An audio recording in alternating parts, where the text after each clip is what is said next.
evening, you're watching To The Point. I'm Preeti Chaudhary. Well, it seems in Rajasthan, it's been hanging fire for a while now. In the last 3 days, the Chief Minister, the Cabinet of Rajasthan proposes, the Governor disposes. It's happened twice in a row, leaving the state of Rajasthan in complete flux. Political flux, the Congress saying constitutional flux. We're going to get you the very latest through the course of the next half hour, but ultimately the collateral there, the people of Rajasthan, because as this political desert storm is brewing, they are in the midst of a pandemic storm.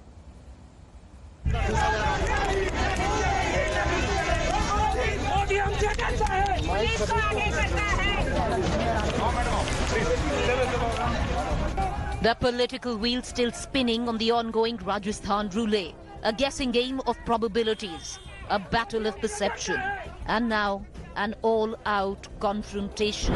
Gehlot versus Sachin is also now Gehlot versus Governor. With all the optics and the political posturing, Rajasthan Chief Minister Ashok Gehlot has till now been unsuccessful in getting the governor to summon an assembly session. Responding unfavorably to the second proposal by Gehlot's cabinet, Rajasthan Governor Kalraj Mishra raised a set of questions.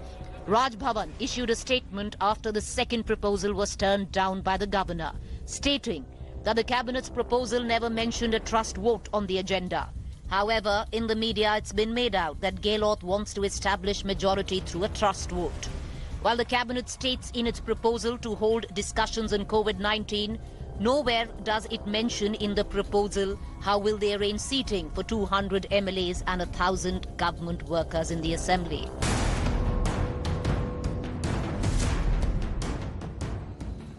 The rejection of the two proposals by Gehlot's cabinet has made the Congress launch a stinging attack on the government. Ashok Gehlot even dialed the Prime Minister on the governor not summoning the assembly.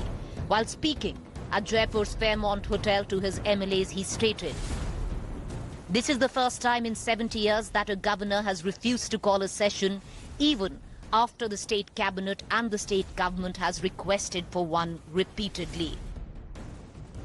Congress's Randeep Singh Surjewala tweeted, "The Rajasthan governor wants a 21-day notice to call an assembly session. However, in Madhya Pradesh, all it took for the governor to call an assembly session was 6 hours. And the lockdown was enforced only after the Madhya Pradesh government fell."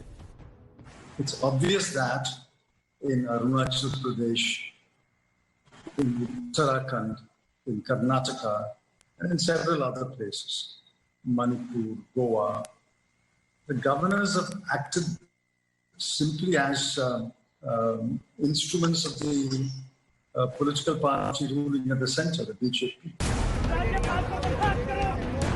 Meanwhile, Congress's workers across the country today began their Save Democracy, Save Constitution protests outside Raj Bhavans across the country. Delhi Congress chief and other party workers detained early this morning. Even in Lucknow, UP Congress chief Ajay Kumar Lallu and AICC General Secretary in charge of Chhattisgarh, PL Punia, were detained. Political, constitutional, inter-party dynamics. The Rajasthan Congress is in crisis. Only a crisis that is deepening. The desert storm continues to rage. Collateral is a state and its people in the midst of a pandemic storm. Bureau Report, India Today. So while all of this is on in full steam, I just want to take our viewers. The last 3 days has seen the biggest spike of coronavirus in the state of Rajasthan. So in all of this, the collateral is definitely the people of Rajasthan, the citizens of Rajasthan who are in the midst of a pandemic. But that aside, what is the Congress saying right now? The Congress is saying, save democracy, save constitution with what is going around. The BJP, on the other hand, is saying, save democracy in your own political outfit, your party, before you talk about the country. I want to connect right now. I have GVL Narasimha Rao, BJP MP. I have Javeer Shergill, Congress spokesperson. Mr. Rao, let me begin with you with what the Congress said. It took 6 hours in Madhya Pradesh for a letter to be sent by the leader of opposition, Shivraj Singh Chauhan, saying that the Madhya Pradesh government has lost its mandate. Within 6 hours, an assembly was summoned during Corona. Here, it's been hanging fire, and you have the Chief Minister of Rajasthan who says in 70 years something like this has not happened. The Congress now actually hinting that the governor is compromised. I think it only betrays ignorance because the Madhya Pradesh developments happened in the middle of March when Corona was not a major threat. We were just only towards the end of March we went into a lockdown, and there were hardly a few hundred cases in the country. Today you are looking at lakhs of cases across many states in the country, and Rajasthan is also one of the states which has had a major Corona outbreak in the country, and therefore to compare the situation in mid of March in Madhya Pradesh to the present situation in Rajasthan, it only betrays either ignorance or deliberate obfuscation of facts. And in the month of March itself, Kamal Nath, when he was asked to prove his majority on the floor of the assembly in Bhopal, you know what the government did? They did not go for a trust vote on the 16th March as the governor demanded. And they delayed the session. They rather adjourned the session sine die. They said we cannot have this on account of public health concerns arising from recent outbreak of COVID-19. For the Congress party and the Chief Minister in Madhya Pradesh, it was a major concern in mid of March. But towards the end of July, when Corona is really on a high across many states in the country, including Rajasthan, the Congress wants to show that Corona is not a threat. What is the problem? Is Ashok Gehlot, has he already lost majority? Is he scared that his MLAs will slip away if he does not hold them in captivity in Fairmont? Or is it costing him too much to keep this in their own hotel? Owned by son and friends of the Chief Minister of Rajasthan. What is the problem? Okay, Why right. is he in a hurry? And he is not asked for a trust vote. He Right. has not written to the governor saying we want to prove our majority on the floor of the assembly. So Right. what is really Congress party worried about? They should tell the country. All right, so 2 points, Javier, and I want to bring you in on both. Number one, the governor says, you go to the media and you say you want to hold a trust vote. Both the proposals that, of course, I have disposed have nowhere that it seems to suggest that you want a trust vote. You haven't mentioned that, so there is no emergency right now. Nobody's even asking you to prove your trust vote, number one. Number two, with what Mr. Rao said, what you're saying right now is that within 6 hours, Mr. Surjewala tweeting out, you summoned an assembly in Madhya Pradesh. The government at that time of Kamal Nath said, it's COVID, we shouldn't do it. Then why should we do it now? Preeti, firstly, thank you very much for calling me to your show. 3 or 4 arrows in my quiver, which Mr. GVL Narasimha Rao, by his own statement, has exposed his own government stand. Point 1, this is where the problem lies. The BJP government focuses more on event management, stunt management than COVID management. He said when Madhya Pradesh happened, COVID was very light. The world knows on 11th March, the WHO had declared COVID a pandemic. After which Prime Minister went to have chat in Delhi Haat and Namaste Trump event was held. Be that as it may, I believe you can see this photograph on your camera. This is Mr. Shivraj Chauhan when the pandemic was declared, having a swearing in ceremony, all gungo. Number 2 photograph, let's shift to July. Forget July, this is the month running July. Another photograph, a cabinet expansion of Mr. Shivraj Chauhan. Number 3, Prime Minister meeting the newly sworn on Rajya Sabha member of parliaments. When it comes to attacking the opposition, the BJP becomes Sunny Deol from picture Gadar, but when it comes to their own acts and deeds, they become Amir Khan from Ghajini. That's what explains their hypocrisy, chicanery and trickery. Number 3, now let's see what the things are panning out. The truth of the matter is, the governor, rather than acting as the gatekeeper of the constitution, is acting like a timekeeper of BJP's Operation Lotus. On one hand, the Prime Minister says we need 21 days to defeat COVID, and here we have a governor who says I need 21-day notice for you to discuss even COVID.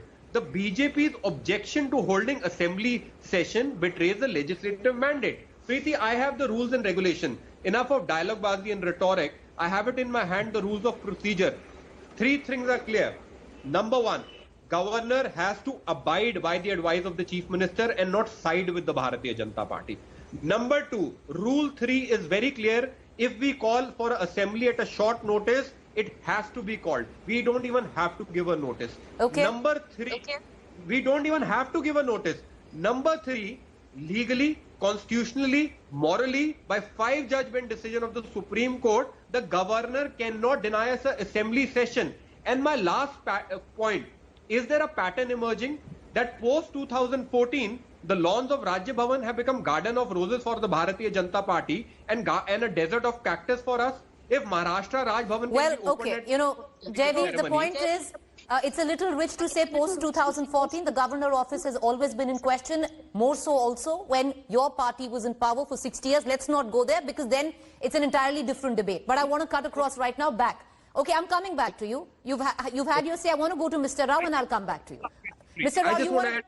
Rao, you wanted to come in for a rebuttal. But the fact is, if you just go plain speaking by the rule book, it is true that in 70 years, this is the first time that it's hung fire when the cabinet, the government has outrightly asked for a session to be, summoned, and the governor is not doing so, sir.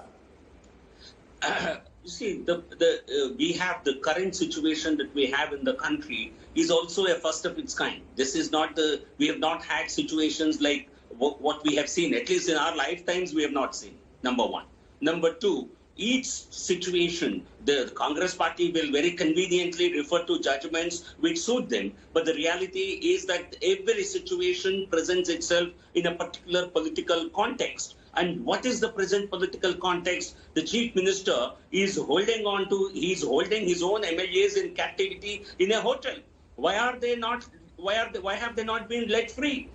Is Mr. Ashok Gehlot, is he confident of keeping them only for 2 days and not for 20 days?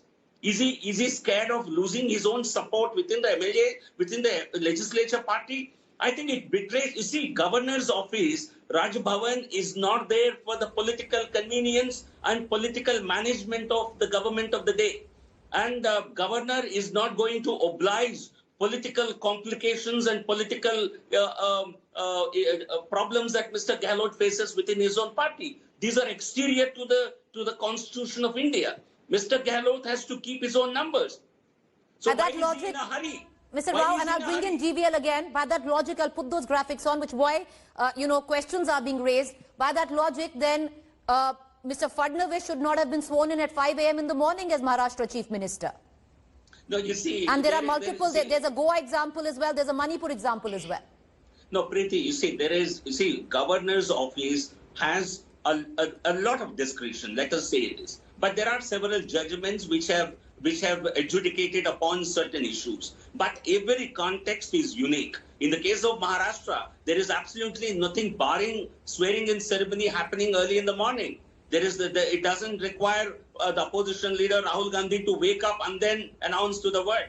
I think there are the government's work 24/7. Was Rajiv Gandhi not sworn in late in the evening? I think these are. Well, I'm talking, Rajiv Gandhi after the assassination of Indira Gandhi. So there is no rule book which says these are the timings from 10 to a.m. only 5 p.m. only governor will work. And as far as Rajasthan situation is concerned, Ashok Gehlot is betraying nervousness. He has possibly lost complete majority and support of his own MLAs, and therefore he is wanting to hold them in captivity and take them to assembly and prove possibly his majority by stealth. If he is really planning that, why can't he write to the governor saying, I want to prove my own trust. I want to prove confidence of the House in my own government. Mr. Shergill, fair point. Who's asking you for a trust vote test? Who's asking you to prove? Has anybody threatened your government? Has anybody said that you don't have the mandate? And if you still want a trust vote, you still want to prove mandate, what's the harm in writing to the governor about it? Because then at least it's an emergency. Then at least it's an emergency and you can call a session. Because right now, there seems to be no emergency by what has been proposed. Preeti, 3 things. Firstly, and after I finish, I hope, I challenge Mr. GVL Narasimha Rao on India Today to point one judgment which says governor has the discretion in disagreeing with the chief minister when he wants an assembly session. I challenge him. I have on my table. I did not say it. I did not say it. You don't have to challenge me. 1 second. Let's just go one by one. Mr. Rao, I'm coming right back to you for a rebuttal. Make your point, Mr. Shergill. Yeah. Number 2. Preeti, look at the scenario. On your channel itself right now, You have the BJP spokespersons exercising their lungs. Mr. Gehlot is scared. Mr. Gehlot doesn't have majority. If that is the truth, then what's sauce for the goose, sauce for the gander? Why has the BJP not demanded a floor test? We are not saying. And the procedure, the rules and procedure in Rule 3 is very clear. The business committee, even if I want to discuss moons and stars of all you know, I can have the constitutional right to call for a assembly session. Point number one. Point number two, the BJP government is in power in Goa. There was a ruckus in the assembly today. How come the corona fades in color and pale when the Goa session is happening? I didn't see that happening either. Number three, constitutionally, I again reiterate my point. The truth of the matter, what has happened? BJP's money power failed. Agency misuse power failed. Governor power failed. Now even they are standing with a party whose Supremo Mayawati used to say, Mr. Modi, and I am not using these words, it's her words. Mr. Modi, who left his wife, how can he take care of the nation? BJP goes and files a petition on their behalf, which gets dismissed.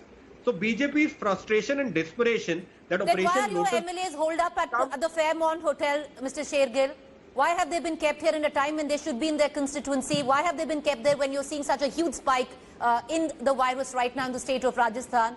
If there is no fear to your government, then what is the urgency of calling a session? The urgency of the session is, Preeti, that 8 crore people reside in Rajasthan. 4.83 crore people voted for the government in Rajasthan. Government needs to take key decision, the very same government which was applauded by Narendra Modi himself for the Bhilwara model. The importance is they need to sit in the assembly, pass certain laws which we need to pass. Today, a chief minister has to give a justification to a governor. You cite me the constitution, I'll show you the law. Article 163 is very clear. Point number two, on the juxtapose, you flip the question, why is BJP extending hospitality to rebel MLAs in Haryana? Why is the Haryana police under BJP stopping Rajasthan police from investigating for 1.5 hours? Why is Gajendra Singh Shekhawat not giving a voice sample? Because, I'll tell you, because, as I said, the governor mainly wants to be a timekeeper for BJP's Operation Lotus. Legally, constitutionally, morally and ethically, he's faulting and failing on all fronts. All right, Mr. Shergill, I want to just go for now a quick comment by Mr. Rao. And Mr. Rao, let's forget about everything. Let's forget about whether they have the mandate, they don't have the mandate. But the fact is, if you just go by the virtue of the constitution, if the cabinet and the government of a state has asked for an assembly to be convened, then it needs to be summoned. Absolutely not. I think it's you're completely wrong in terms of facts. Article 174, you can look up on any search engine. Article 174 does not say it is incumbent upon the governor to call the session immediately as demanded by the state cabinet. It does not say it. It says sessions of state legislature. Governor shall from time to time summon the house or each house of legislature of the state to meet at such time and place as he thinks fit. But 6 months shall not intervene between the last sitting in one session and the date appointed for its sitting in the next session. Governor from time to time prorogue the house or either house, dissolve the legislative assembly. It does not say governor should do this on the recommendation. The article does not specify it. Maybe there are some court judgments, but then they have a certain, they have a particular context. As I said, every decision is made by the governor depending on the kind of circumstances that exist.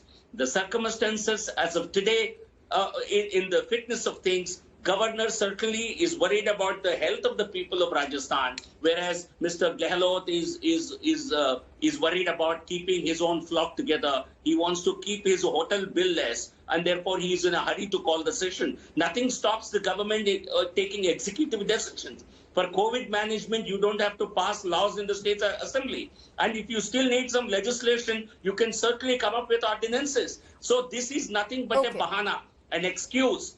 They want to use Raj Bhavan for their own political management, and governor is not obligated to I to can help name enough Congress party in judgments this. which the BJP has quoted. 10 seconds, Javid, and I want to close the show. Because if I go into those judgments, your party has quoted them, sir, to take on the governor. But having said that, I'll go to Javid. Javid, 10 seconds.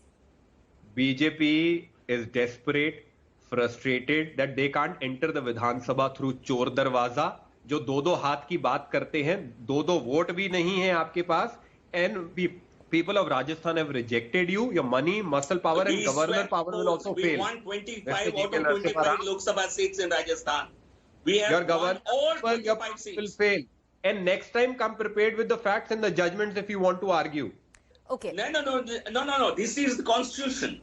Okay? The constitution of India, you have been misquoting. The Congress party has been misquoting the constitution. Okay, let's not get into this. Read Article 163. Okay, gentlemen, you both have accorded fabulous decency to each other to let the other speak. Let's just end on that. Let's agree to disagree. Thank you, both of you, for joining us. We're going to keep a very keen eye on all developments. Thank you, Mr. Rao. Thank you, Mr. Shergill. All right, so the fact is that the Rajasthan relay keeps spinning. Who's going to get better off it? We'll only know in days to come. Right now, it's the governor versus Gehlot. Ball back in Mr. Gehlot's court. Will a third proposal go, or will it be disposed or accepted? Thank you for joining us. Up next is News Track with Rahul.